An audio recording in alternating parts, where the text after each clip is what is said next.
प्राचीन भारत के इतिहास की पिछली वीडियोज में हमने देखा कि नगरीय सिंधु घाटी सभ्यता के पतन के पश्चात भारत के भूमि पर ग्रामीण वैदिक सभ्यता का उदय हुआ। वैदिक सभ्यता के इस शुरुआती दौर में परिवार समाज की सबसे छोटी तो जन समाज की सबसे बड़ी प्रशासनिक इकाई थी। लेकिन समय के साथ साथ वैदिक सभ्यता के सामाजिक एवं राजनीतिक जीवन में बदलाव होते गए। लोहे की खोज ने आर्थिक विकास के नए रास्ते खोले। अधिशेष उत्पाद ने सामाजिक जीवन का स्तर ऊंचा किया, जिस कारण भारत में द्वितीय नगरीकरण को शुरुआत हो गई। जनसंख्या में आई वृद्धि और राजा के बढ़ते प्रभाव ने प्रशासनिक इकाइयों के स्वरूप में कुछ ऐसा बदलाव किया कि ऋग्वैदिक काल के जन जो उत्तर वैदिक काल में बड़े होकर जनपद बन गए थे, वो वैदिक काल के समाप्ति के समय और बड़े होकर महाजनपद बन गए। महाजनपदों के निर्माण और पतन के इस कहानी में आज हम ईसा पूर्व 6वीं शताब्दी से लेकर ईसा पूर्व 4वीं शताब्दी के मध्य तक भारतीय भूमि पर अस्तित्व में रहे महाजनपदों के बारे में विस्तार से जानने की कोशिश करेंगे। तो आओ दोस्तों, शुरू करते हैं आज का ये वीडियो। ईसा पूर्व 6वीं शताब्दी अर्थात वैदिक सभ्यता के समाप्ति का समय, ये प्राचीन भारत के इतिहास का वो समय था जब समाज धार्मिक एवं राजनीतिक दृष्टिकोण से बड़े ही उथल पुथल भरे माहौल से गुजर रहा था। सनातन संस्कृति में पनप रही कठोर वर्ण व्यवस्था तथा विधियों में कर्मकांडों के बढ़ते प्रभाव से त्रस्त होकर लोग अब बौद्ध तथा जैन विचारधारा की तरफ आकर्षित होने लगे थे। इधर शक्तिशाली बन चुके राजा अपने साम्राज्य को बड़े से और बड़ा करने में लगे हुए थे, जिससे छोटे छोटे जनपदों का आपस में विलय होकर अब महाजनपदों का निर्माण हो रहा था। महाजनपदों के संदर्भ में ज़्यादातर जानकारी हमें इस काल में लिखे गए बौद्ध तथा जैन ग्रंथों से प्राप्त होती है। अंगुत्तर निकाय नामक बौद्ध ग्रंथ तथा भगवती सूत्र नामक जैन ग्रंथ से हमें स्पष्ट रूप से 16 महाजनपदों की सूची प्राप्त होती है। इसी के साथ साथ इन ग्रंथों से हमें उन महाजनपदों के क्षेत्र तथा उनकी राजनीतिक व्यवस्था के बारे में भी जानकारी प्राप्त होती है। वैदिक काल के समाप्ति के वक्त वर्तमान भारत का बिहार और पूर्वी उत्तर प्रदेश का क्षेत्र महाजनपदों के विस्तार का मुख्य केंद्र बन चुका था। यहाँ की उपजाऊ भूमि और विपुल लोह उत्पादन के चलते ज़्यादातर महाजनपदों का विस्तार हमें इसी क्षेत्र में दिखाई पड़ता है। वर्तमान मध्य प्रदेश, राजस्थान और दक्षिण भारत में हमें क्रमशः एक एक महाजनपद दिखाई देते हैं, तो वर्तमान भारत के बाहर हमें 2 महाजनपद दिखाई देते हैं। इनमें से अधिकांश महाजनपदों में हमें राजतंत्र की व्यवस्था ही दिखाई देती है, लेकिन कुछ महाजनपदों में हमें गणतंत्र व्यवस्था भी दिखाई देती है। तो आइए अब हम एक एक करके सभी महाजनपदों की विस्तृत जानकारी समझने की कोशिश करते हैं। मगध प्राचीन भारत के सबसे समृद्ध और सबसे प्रमुख महाजनपदों में से एक था। ये राज्य उत्तर में गंगा, पूर्व में चंपा और पश्चिम में सोन नदी से घिरा हुआ था। वर्तमान में ये क्षेत्र बिहार के दक्षिण में पटना से गया के बीच दिखाई पड़ता है। मगध की प्राचीन राजधानी राजगृह थी, लेकिन कालांतर में वो पाटलिपुत्र में स्थापित हो गई। प्राचीन ग्रंथों के अनुसार बृहद्रथ मगध के सबसे पहले ज्ञात शासक थे। उनके बाद जरासंध भी यहाँ के एक प्रतिष्ठित शासक रहे थे। बाद में राजा बिंबिसार के शासनकाल में मगध का काफी विकास हुआ। मगध के माध्यम से एक महान भारतीय साम्राज्य का उत्कर्ष हुआ। गौतम बुद्ध ने भी अपने जीवन का अधिकांश समय मगध में ही बिताया, इसीलिए बौद्ध धर्म में इस क्षेत्र को विशेष महत्व प्राप्त है। अंग महाजनपद की सीमा अपने प्रतिद्वंद्वी मगध महाजनपद की सीमा से चंपा नदी के माध्यम से अलग हुई थी। चंपा नदी दोनों राज्यों के लिए मुख्य जल स्रोत के रूप में कार्य करती थी। ये राज्य वर्तमान बिहार के भागलपुर मुंगेर क्षेत्र में स्थित था। इसके राजधानी का नाम भी चंपा ही था। सर्वप्रथम अथर्ववेद और बाद में महाभारत में भी अंगराज्य का वर्णन हमें मिलता है। शुरू में अंगराज्य एक सामान्य राज्य था, लेकिन बाद में वो व्यापार का एक बहुत बड़ा केंद्र बन गया, जिससे पड़ोसी राज्यों के व्यापारी इसकी तरफ आकर्षित हुए। अंत में मगध के राजा बिंबिसार द्वारा अंगराज्य पर विजय प्राप्त करके उसे मगध में विलीन करवाया गया। वज्जी संघ मूल रूप से 8 जनपदों को मिलाकर बना हुआ एक गणतांत्रिक महाजनपद था। इसकी राजधानी वैशाली हुआ करती थी। इसके 8 जनपदों में लिच्छवी नामक जनपद में सबसे प्राचीन गणतंत्र था और वैशाली लिच्छवी की ही राजधानी थी, जो बाद में समूचे वज्जी संघ की राजधानी बनी। ये क्षेत्र गंगा नदी के उत्तर में स्थित था और पश्चिम में गंडकी नदी से घिरा हुआ था। गंडकी नदी ने वज्जी संघ को मल्ल और कौशल से अलग किया हुआ था। वर्तमान में ये क्षेत्र उत्तरी बिहार के मिथिला क्षेत्र में दिखाई पड़ता है। राजधानी वैशाली के अलावा वज्जी संघ में हाथीगामा, भोगानगर और कुंडापुरा जैसे लोकप्रिय प्राचीन शहरों का वर्णन पाया जाता है। प्राचीन काशी महाजनपद उत्तर में वरुणा नदी और दक्षिण में असी नदी से घिरा हुआ था। वाराणसी इसके राजधानी का शहर था। वर्तमान काल में काशी उत्तर प्रदेश के उसी भाग में स्थित है जहां पर प्राचीन काल में हुआ करता था।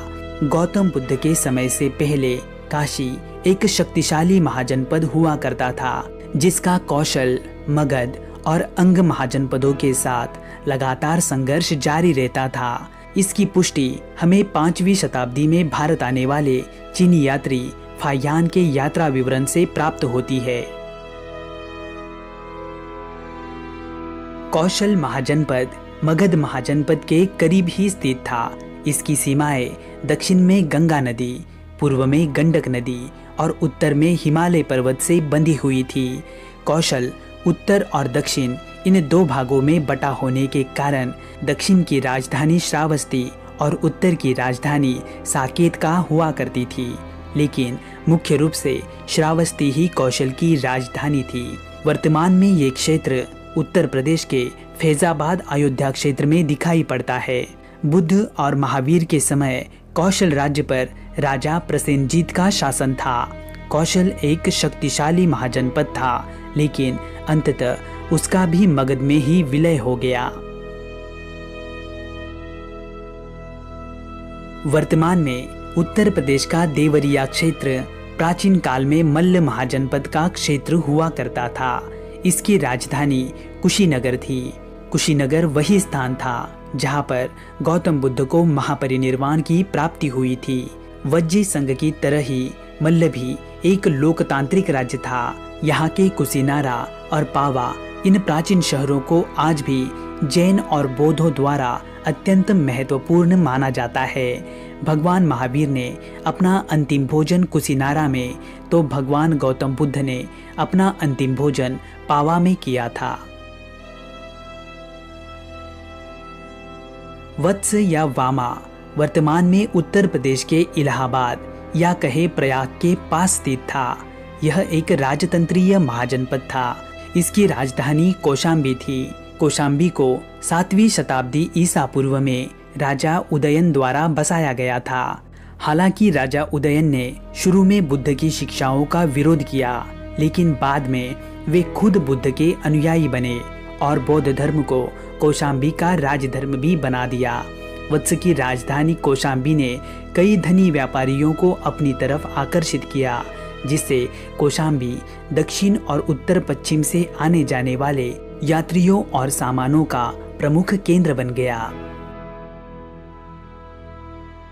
कुरु महाजनपद वर्तमान दिल्ली के आसपास स्थित एक महत्वपूर्ण महाजनपद था। इसके राजधानी का शहर इंद्रप्रस्थ अर्थात आज का दिल्ली ही था।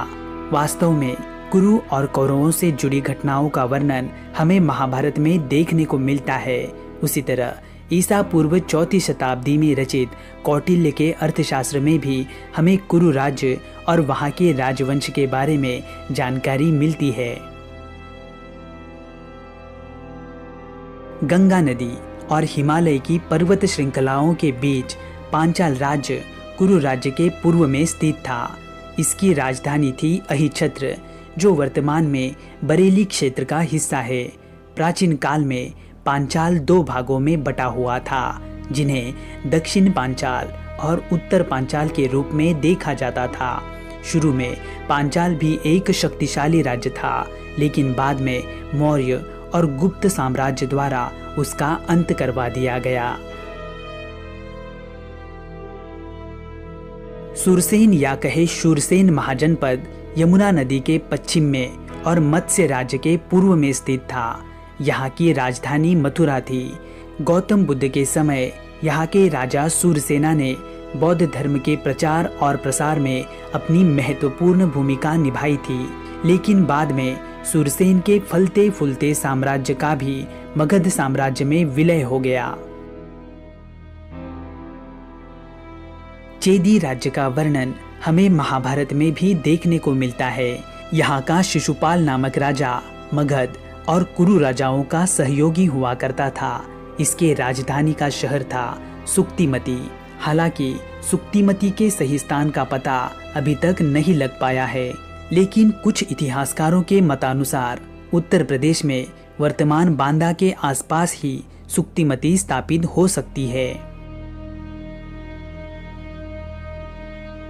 अवंती महाजनपद को कौशल, मगध और वत्स के साथ साथ चौथे महान राज्य के रूप में देखा जाता था। वर्तमान मध्य प्रदेश में स्थित अवंती राज्य नर्मदा नदी की वजह से 2 भागों में विभाजित था, जिसमें से उत्तर अवंती की राजधानी थी उज्जैन, तो दक्षिण अवंती की राजधानी थी माहिष्मती। अवंती बौद्ध धर्म का एक महान केंद्र था। मगध राजा शिशुनाग ने नंदीवर्धन को हराने के बाद अवंती भी मगध का हिस्सा बन गई। मत्स्य महाजनपद कुरु साम्राज्य के दक्षिण में और यमुना नदी के पश्चिम में वर्तमान राजस्थान के जयपुर क्षेत्र में स्थित था। इसकी राजधानी का शहर था विराटनगर।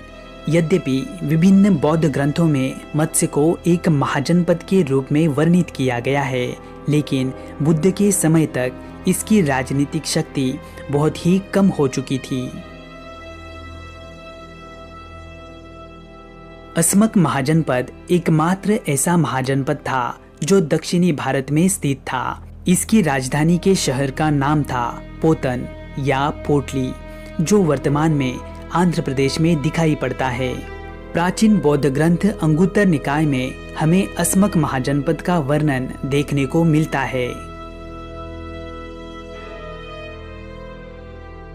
वर्तमान भारत से बाहर पाकिस्तान और अफगानिस्तान की सीमा पर स्थित प्राचीन कंबोज महाजनपद हिंदुकुश पर्वत श्रृंखला के दोनों ओर स्थित था। इसकी राजधानी का शहर था राजपुर, जो हाटक के नाम से भी जाना जाता था। अपने आप को दक्षिण दिशा में स्थापित करने के लिए कंबोज के वंशजों ने पर्वत श्रृंखला को पार किया था। सम्राट अशोक के काल के ग्रंथों में तथा अन्य कुछ भारतीय ग्रंथों में भी हमें कंबोज राज्य का वर्णन देखने को मिलता है। वर्तमान पाकिस्तान में स्थित गांधार महाजनपद शिक्षा एवं विद्वानों के लिए विश्व भर में प्रसिद्ध था। इस महान साम्राज्य की राजधानी तक्षशिला हुआ करती थी, जो वैश्विक स्तर पर शिक्षा का एक प्रमुख केंद्र थी। दुनिया भर से विद्वान तक्षशिला विश्वविद्यालय में ज्ञान प्राप्त करने के लिए आया करते थे। तो दोस्तों, इस प्रकार हमने 16 महाजनपदों के माध्यम से इस काल में भारतीय उपमहाद्वीप पर बनी राजनीतिक परिस्थिति को समझा। जन से जनपद और जनपद से महाजनपद बने इन शक्तियों के बीच अपने अस्तित्व और विस्तार की लड़ाई में और आगे क्या क्या हुआ, इसकी चर्चा हम अगले अर्थात मगध के उत्कर्ष से जुड़े वीडियो में विस्तार से करेंगे। तो दोस्तों, आपको ये जानकारी कैसी लगी, आप हमें कमेंट बॉक्स में जरूर बताइए। वीडियो को लाइक करके अपने दोस्तों में शेयर कीजिए और चैनल को सब्सक्राइब करके बेल आइकन को ऑल नोटिफिकेशंस पर सेट कीजिए ताकि हमारे अगली वीडियो की नोटिफिकेशंस आपको तुरंत प्राप्त हो। तो चलो दोस्तों,